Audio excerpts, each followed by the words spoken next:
session here.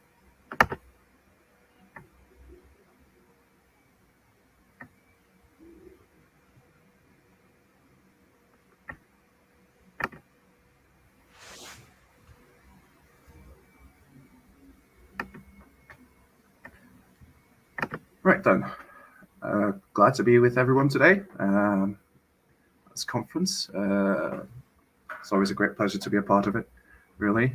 Today I'm going to be hosting Tom Wijman from Newzoo.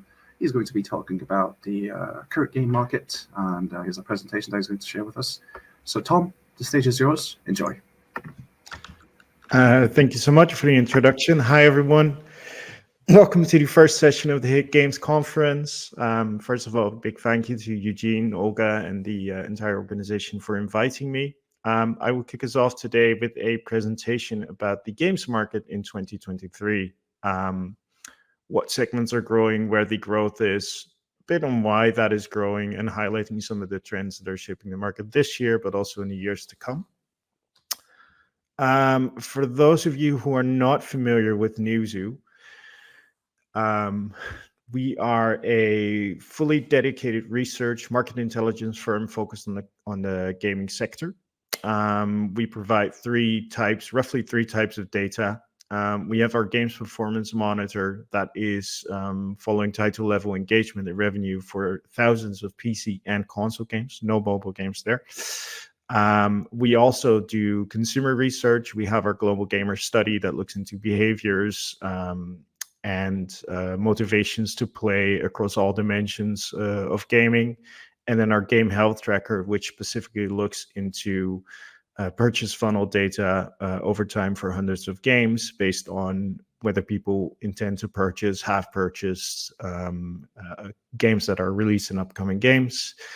And the final product that we do, and that's what I'm going to be pulling most from today, is our Games Market Report and Forecast, where we estimate the size of the gaming markets, forecast the size of the gaming markets, and highlight trends on a global and a local level. Roughly in the next 20 minutes, I'll split my talk into two rather. We're going to look at some data, the games market by segment, the games market by region. And then for each of the three main segments that I'll be highlighting today, I've highlighted one of the key trends that are shaping the market, and we'll talk a bit about that. I will try to leave about 5 to 7 minutes for questions. So if you have questions, then you can put them in, and we will handle those at the end of the presentation. But for now, let's start looking at some numbers. So before I show you the charts, just a bit of a highlight. The games market is growing this year. It is growing to a total of 184 billion in total. And this is, for the record, consumer spending on game software. This is not including any hardware or advertising revenue. That is slightly up year on year from last year, less than 1%, which is decent. Last year was the first year in 10 years that the games market actually declined, and that was all due to the fact that the pandemic had boosted the games market, both in terms of engagement and in terms of revenues, to a level that was unsustainable. And last year, and also part of this year, we can see that we're coming back to normal, if you will. And I'll show you some statistics because this might worry you if you see this without context, but I'll show you some statistics in a few minutes that make this seem a bit more positive. Going by segment, I know this is mostly a mobile gaming conference, but I will also talk a lot about console and PC. We're all into cross-platform, right? So I assume that is very relevant. Starting with console, this might be a bit surprising. Console didn't grow as much this year as we would have expected. Even we would have expected to grow more because this was simply a great year for blockbuster titles. And console is very much still a hit-driven market. So we'd expected that number of blockbuster titles would boost the market a lot. But the data shows that it wasn't so much. Despite it being a higher install base for the new generation, The console market only grew moderately. And the main reasons for that is two. First of all, we saw that premium revenue, so the sales of those blockbuster titles were high and records were broken, but at the same time, those cannibalized or took away revenues from ongoing live service games such as Fortnite, Rocket League, FIFA, Call of Duty, etc. So it wasn't additive, it was a replacement.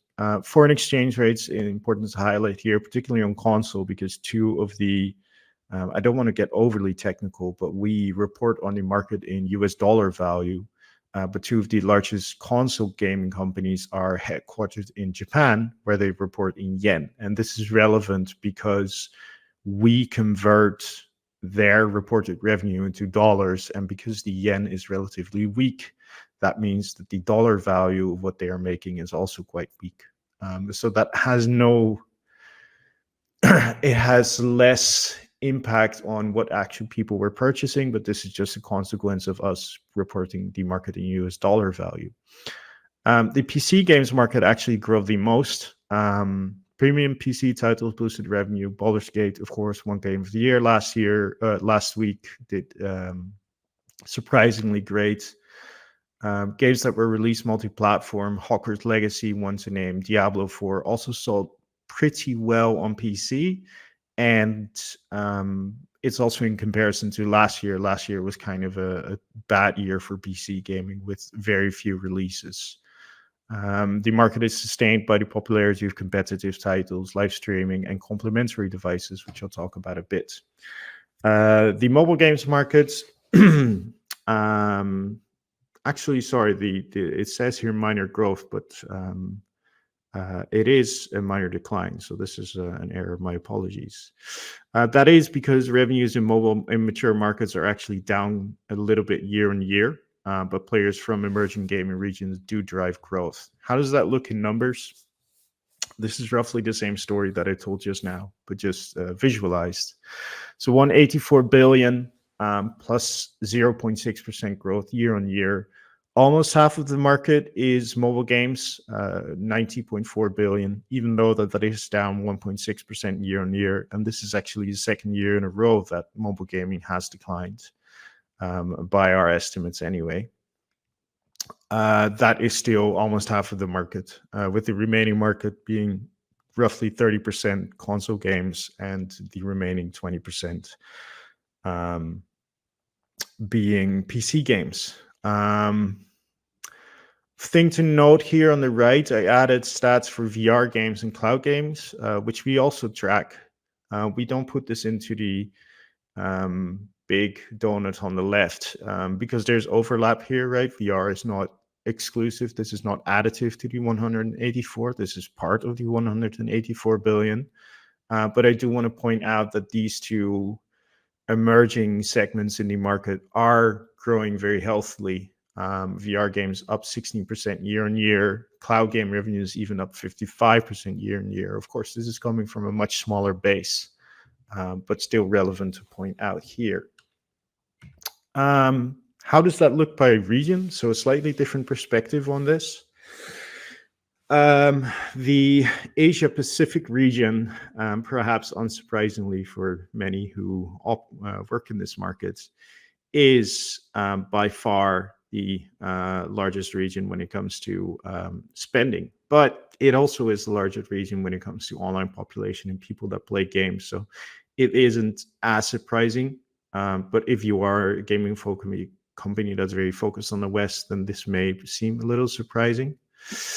This used to be even higher, but due to the foreign exchange rates and some of the issues facing the Chinese domestic market particularly, this share has gradually gone down over years, and now we're at 46%.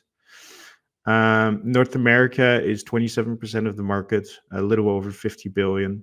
The remaining roughly 25% of the market is split between Latin America, which is 4% of the market, as is Middle East and Africa. And then the remaining 18% is Europe. The highest growth rates here, Latin America, Middle East, and Africa. These are very much what we would consider emerging gaming regions, where mobile gaming is the primary driver of growth. So these are signs that, there's absolutely room to grow in the mobile gaming market. Focusing on some of these emerging regions, even though the revenues might not be as high and the average revenue per user might not be as high as in some of these mature markets in the Asia Pacific, the big three, North America or Europe, this is absolutely where there's a lot of growth, and hitting the right content for that market is a very good strategy to pursue. Slightly different view. This time it's players.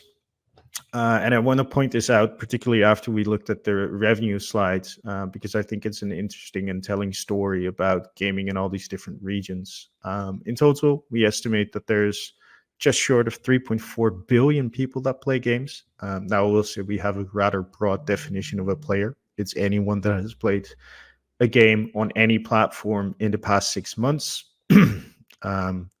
But this is still growing healthily. 6% year-on-year growth is, at these levels of players, impressive.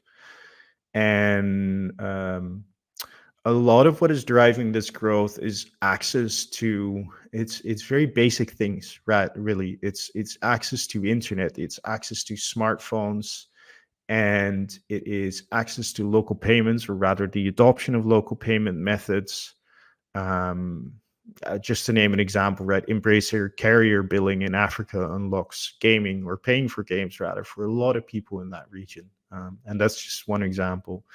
And as you can see here as well, with 12% year-on-year growth in players in the Middle East and Africa, 6% year-on-year growth in Latin America, much above the growth that we see in North America and Europe, for example. And Asia Pacific, to a large extent, this growth, 5.7% year-on-year growth, is coming from South Asia, India, Pakistan, and the like, and Southeast Asia, Indonesia, Thailand. These are really the growth markets right now in terms of players, and under the right circumstances, also in terms of paying players.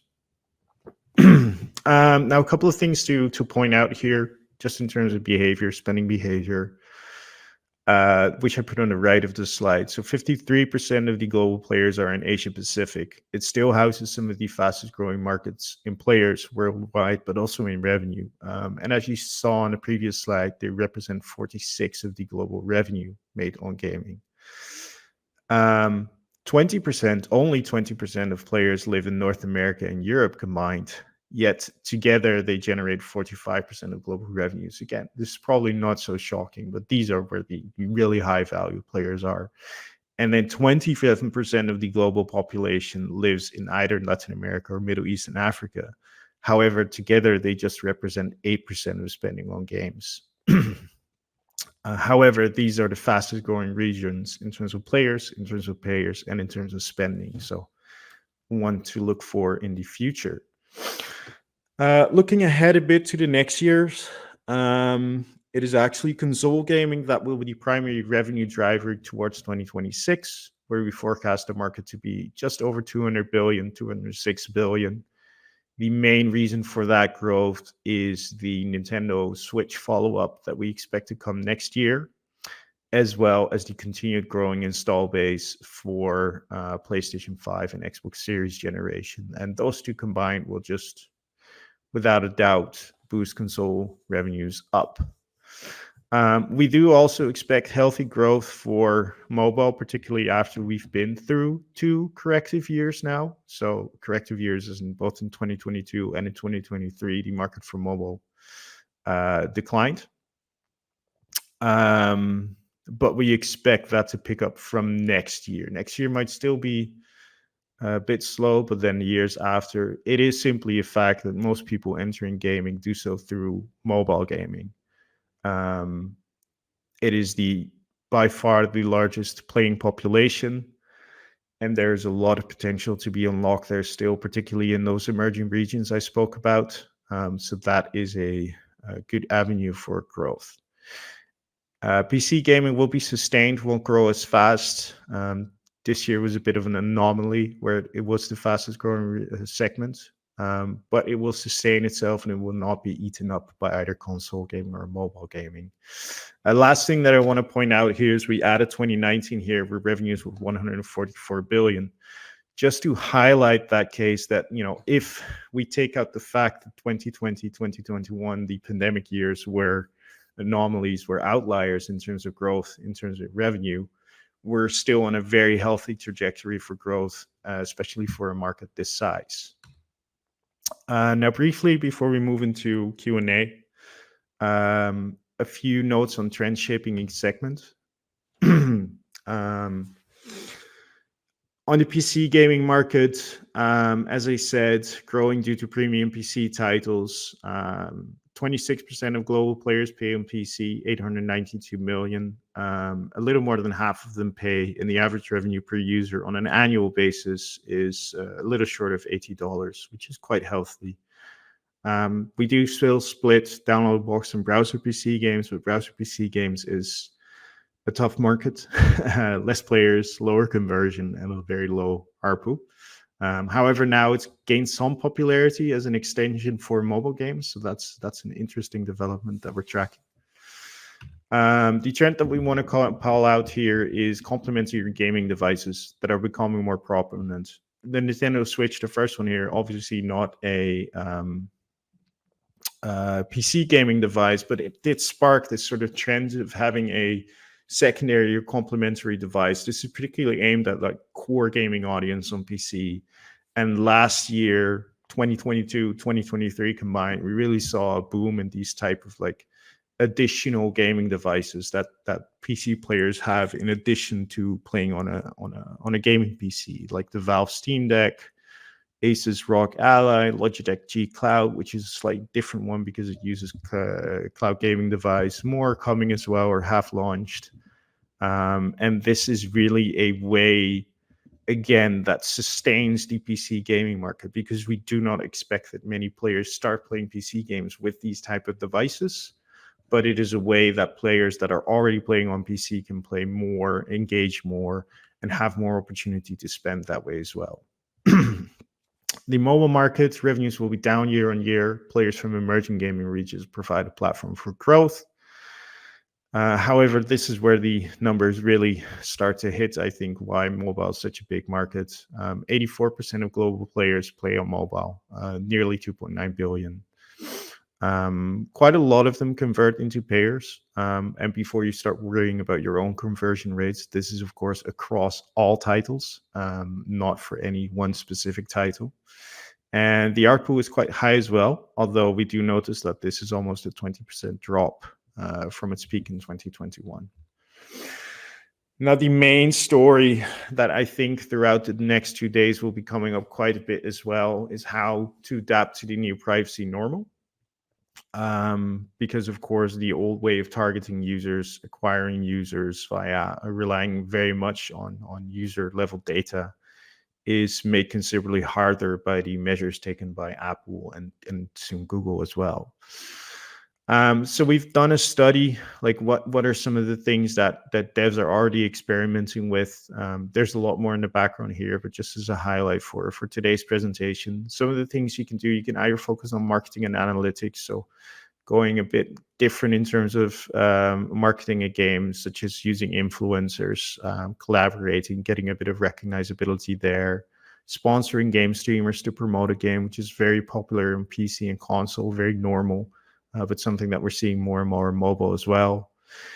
Embracing traditional gaming marketing channels such as game announcement shows. We particularly saw that during Summer Game Fest, so this summer, there was a lot more mobile titles coming to these lineups, and then leveraging first-party data to sort of supplement or replace the old way of doing party tracking. But this does require you to have a very large user base across a multitude of mobile titles. So that's something that is really reserved for the bigger players out there. In terms of content, it's mostly about retention and a higher bottom line for your players. So less about gaining new players and monetizing them, but more about getting more of your current players. Some of the ways to do that: hybrid monetization, of course, taking cues from success stories in core genres, but taking that also to more casual-oriented titles such as Candy Crush. Going console, going PC, going cross-platform to diversify revenue streams away from mobile, but also to make sure that your game is there at the hands of players when they want to play it. And releasing IP-based games to attract users. So taking in recognizable franchises. I think Monopoly Go, one of the biggest success stories of the year, is a really good example of that. Last but not least, the console market, the primary growth driver to 2026. Lowest amount of players, 90% of the global population plays on console. Pretty good conversion rate, 51% of players pay, but there's also a lot of sharing going on, share console players within households, within families, within dorm rooms, etc. The ARPU is by far the highest, nearly $175 per year. This is also down from the peak of 2020, but it is still very high compared to mobile and PC. The trend that we want to talk about here is the shift to live service on console and the notion that that is not sustainable. And I can spend an entire session on this, but just to keep it short, because I do want to leave a couple of minutes for Q&A. Basically, what we're seeing from the pandemic and the engagement hours on console in the pandemic, many third-party publishers and first-party publishers have shifted to live service games, and a lot of these live service games are hitting the market this year or are due to hit the market next year. The notion is that this boosts recurring revenues, ensures stable growth, and it is made out of this idea that, for example, in 2022, 9 and 10 out of the top games in terms of MEUs across PC and console were live service games. However, and another reason to do this is because the player base for PC and console is not really growing at a size that you continually acquire new players to sell console games is realistic. At least it doesn't match the growth aspirations that some of these companies have.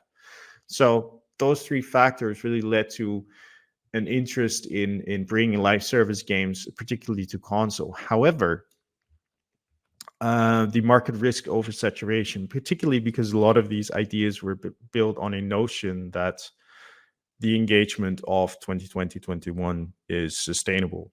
And we clearly see now 2 years later that it wasn't. So part of that is why we do see that there's going to be a tough year ahead for a lot of these launches. And it's kind of a zero-sum game where only a few will emerge as winners. However, there's also reasons why console will grow. But we do predict that not next year, but the years after, we'll see more of a focus again on single player or premium multiplayer titles rather than live services, because the way this market is going is a little oversaturated, or it does definitely risk it if it's not already. And it's not sustainable long term. So to wrap it up, 3.4 players in 2023, 184 billion revenues in 2023, split roughly half for mobile, half for PC and console. That's growing to 206 billion by 2026. Any key trends on PC? It's a sustained but saturated market. Mobile, not to peak levels or growth, but new methods of user acquisition and marketing do show promise. And then console will be the growth driver for 2024 to 2026, mostly due to the growing install base and content that is coming to the platform. That wraps it up. I hope I have a couple of minutes left for questions. I hope questions came in. Thank you all for listening. I hope you enjoy the rest of the 2 days.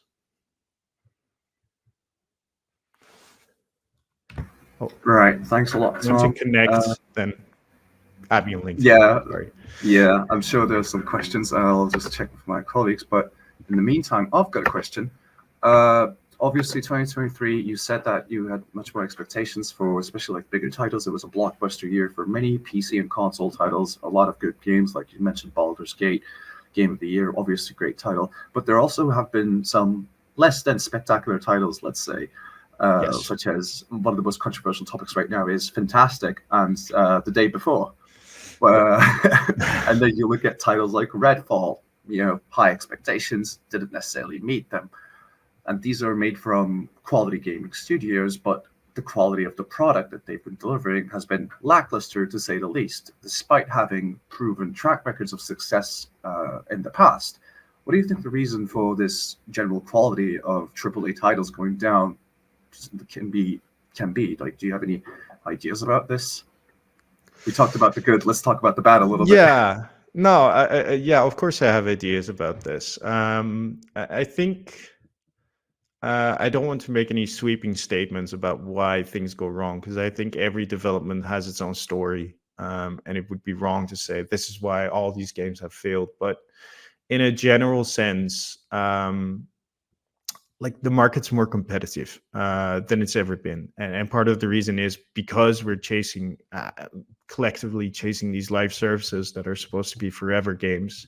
So when you're now releasing a new game, you're not just competing with games that are also launching during your release window, but you're really competing with games that have been successful in acquiring and retaining players for sometimes over 10 years. So this adds a lot of pressure to your release. Now, that doesn't fully explain why some games hit the market that are just, bad or suboptimal, let's call it that way. They're bad. They're bad games. Yeah, they're bad games. They're bad bad. games. If they're bad, we can call them absolutely. But it does, I think, explain some of the pressure about that game developers are facing and that are making a success. I'd also say, like in general, because the market's grown so much, there's and the consolidation is happening. So a lot of these studios now have to fit to work for publishers, develop for publishers that are public companies, that have shareholder expectations, that have financial years that they need to adhere to. And again, this just adds pressure to deliver within a certain time frame. And that pressure doesn't always create diamonds, clearly. Yeah, and then look, the fantastic story is, I think, again, I don't want to make judgments because hopefully it's not as bad as it looks right now. It's god awful. It's worse. Yes. I'm holding out for something, but nah, you're absolutely right. Part of that is just with early access and everything that trends, and like being able to launch games that are not even close to completion on release, but then getting sort of a runway through this live service trend of trying to fix that. It sets somewhat of a bad example. It kind of creates this, and this is thankfully not true for many developers, but it does somewhat create an idea that you can ship an incomplete product and then fix it along the way. And there are some success stories that may lead to people thinking that. But quite clearly, there is like a bottom line that you cannot go under, because and with this fantastic game, was it called The Day Before? The Day Before. Yeah, it clearly did. Tragic. Yeah, it's not salvageable. No, yeah. I mean, Cyberpunk was able to kind of barely make their redemption arc. Now it's actually a decent game. It got an award as well. But yeah, I mean, if you close your studio down 4 or 5 days after releasing a games as a service product that you say that you're going to support for the next 10 years, that's not really salvageable, is it? No, it's done. It's done. But 50% refunds in the first 2 days, was it? Yeah, it's awful. It's just that's the kill switch. That's gone. Yeah. Well, anyway, thanks a lot. This has definitely been very informative. Unfortunately, we're a little bit strict for time, but you made perfect time. I hogged the question myself. I'm sure there are many more that want to ask you questions, but I wanted to get my, because that's the perk of moderating. I can ask my questions. You get that question. Well, for those that still want to ask questions, you can reach me on LinkedIn. Yep. I will also be on a platform because there's a couple of sessions that I want to see myself. So you can also, I think there's a chat function that you can send me a message to. So you can still get your question in. I'd be happy to answer it. Thanks for hosting. Thanks for Yeah, thanks a good lot. question. Thanks a lot for the presentation. I And genuinely enjoyed it. It was very insightful. Being a game developer ourselves on the studio I work at, this was definitely very eye-opening for me as well. Thanks a lot for the time you've spared to us, Tom, today. Take care of yourself. Cheers. very I'll be welcome. closing this session soon, and I'll see you guys on the next one.